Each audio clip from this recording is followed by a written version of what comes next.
আম কাঁঠালের মতো নিজেও পেকে যাচ্ছি। এত পরিমাণে গরম পড়তেছে, কি আর বলবো, কোনো কাজই করতে মন চাচ্ছে না।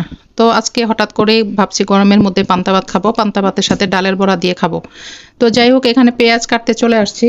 তো পেঁয়াজ এই যে কাটছি, আর চোখের পানি পড়তেছে, নাকের পানি পড়তেছে। আর পেঁয়াজের মধ্যে এত পরিমাণে তেজ এখনকার পেঁয়াজে, আমি জানি না, আগে মনে হয় যে এত তেজ ছিল না, চোখে লাগতো না, কিন্তু এখন প্রচুর চোখে লাগে। ছোট বড় সব পেঁয়াজেই অনেক পরিমাণে তেজ আমার মনে হয়।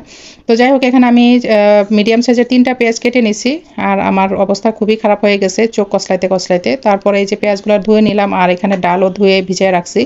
তো এক এক করে ডালগুলো তারপরে একটু ভিজানোর পরেই কিন্তু ব্লেন্ডার করে নিব। আর এই পান্তা ভাতের সাথে ডালের বড়াটা কিন্তু কার কাছে কেমন লাগে জানি না, আমার কাছে খুবই ভালো লাগে। আর বিশেষ করে গরমের মধ্যে খাইলে কিন্তু পেট ঠান্ডা থাকে, একদম শরীরটাও ঠান্ডা হয়ে যায়। তো এই যে আমি এক এক করে ধুয়ে নিছি। তো আপনাদের এলাকায় কেমন গরম পড়তেছে অবশ্যই একটু কমেন্টে জানাবেন। আর বৃষ্টি হচ্ছে কিনা আপনাদের এলাকায় সেটাও জানাবেন। আমাদের এলাকায় আজকে কয়েকদিন যাবৎ বৃষ্টি নেই, প্রচণ্ড গরম আর প্রচণ্ড রোদ। তো প্রচুর ঘামতেছি আর কাজ করতেছি।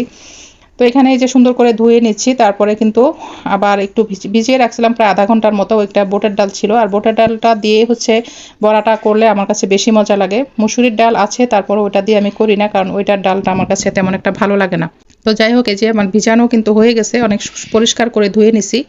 তারপরে হচ্ছে এখন ব্লেন্ডার করে নিব, ব্লেন্ড করে তারপরে বাকি কাজ করব। তো আর এইদিকে হচ্ছে বেসিনটা একটু ধুয়ে নিচ্ছি। আর আমার কিন্তু এই অভ্যাসটা সবসময় বরাবরই আছে, কাজ করতে নিলে একটু পর পর বেসিনটা ধোয়া মোছা, আর এটা আমার মানে সবসময় করি। কতবার যে এটা করি সেটা আর কোনো হিসাব নেই। এটা কি আপনাদের অভ্যাস আছে কিনা অবশ্যই একটু কমেন্টে জানাবেন। তো তারপরে এই যে আমার ব্লেন্ডার করা হয়ে গেছে, আমি এখান থেকে অর্ধেকটা পরিমাণ নিব, সবগুলো করব না, আর বাকিটা হচ্ছে ফ্রিজে রেখে দিব। তো এই যে অর্ধেকটা পরিমাণ নিয়ে আমি এখানে হচ্ছে পেঁয়াজ কাটা দিয়ে দিব, আর বাকি যে একটু একটু মশলা দিলে ভালো লাগে আর কি, সেই মশলাগুলাই দিব। এখানে একটু রসুন বাটা দিব, একটু মরিচ পরিমাণ মতো, যেরকম ঝাল খাবো সেরকম দিব, দিয়ে হচ্ছে একটু লবণ দিয়ে মাখাই নিব, তারপরে হচ্ছে ভাজা শুরু করব। তো এই যে দেখেন, আমি কিন্তু মশলাগুলো দিয়ে দিচ্ছি, আপনারা ইচ্ছা মতো দিয়ে নিতে পারেন। আর অবশ্যই এটা ট্রাই করবেন, পান্তা ভাতের সাথে এই ডালের বড়াটা কিন্তু সেই মজা লাগে খেতে। তো তারপরে এই যে দিয়ে নিচ্ছি, আর আমি এখন হচ্ছে মাখামাখি করব, মাখামাখি করেই কিন্তু ভাজাতে চলে যাব। আর সাধারণ জিনিস হলেও কিন্তু খেতে অসাধারণ লাগে।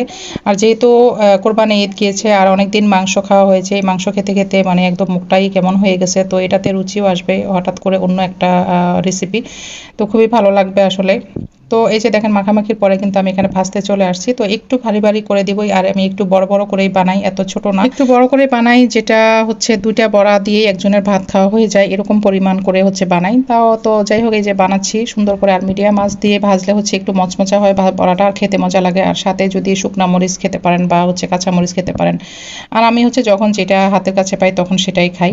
তো এই যে আমার বড়াটা কিন্তু প্রায় ভাজা হয়ে গেছে, মচমচা হয়ে গেছে। তারপর এক এক করে আমি গরম গরম সবাইকে দিয়ে দিব খাওয়ার জন্য। ভাজবো আর সাথে সাথেই কিন্তু দিয়ে দিব, খাওয়া হয়ে যাবে। তো যাই হোক, আসলে এই খাওয়াগুলো খুবই মজা লাগে। আর এগুলো আপনি যতই খান কোনো রুচি কিন্তু অরুচি হয় না। মাংসটা কিন্তু আপনি বেশি দিন খেতে পারবেন না, কয়েকদিন খাওয়ার পরে মানে এত পরিমাণে অরুচি চলে আসে, খাওয়া যায় না। আর যেহেতু গরমে কিন্তু এই খাবারটা খেলে শরীরটায় অনেক ভালো লাগে, রিল্যাক্স থাকে, বা শরীরটা খুবই ভালো লাগে, পেটও ঠান্ডা থাকে।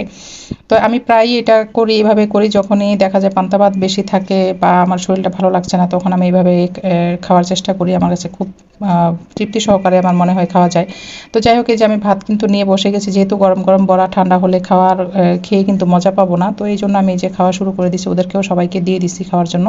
তো এখানে ভাতের মধ্যে পান্তা ভাতের সাথে কিন্তু একটু লবণ মাখায় নিয়েছি, আর এই যে কাঁচামরিচ দিয়ে, আর একটা সাথে মাছ ভাজা নিয়েছি, দিয়ে মানে খাওয়া শেষ করতেছি। খুবই মজা, কি বলবো, এত পরিমাণে মজা। আর আল্লাহর দেয়া নেয়ামত, সব কিছুই আসলে মজা লাগে।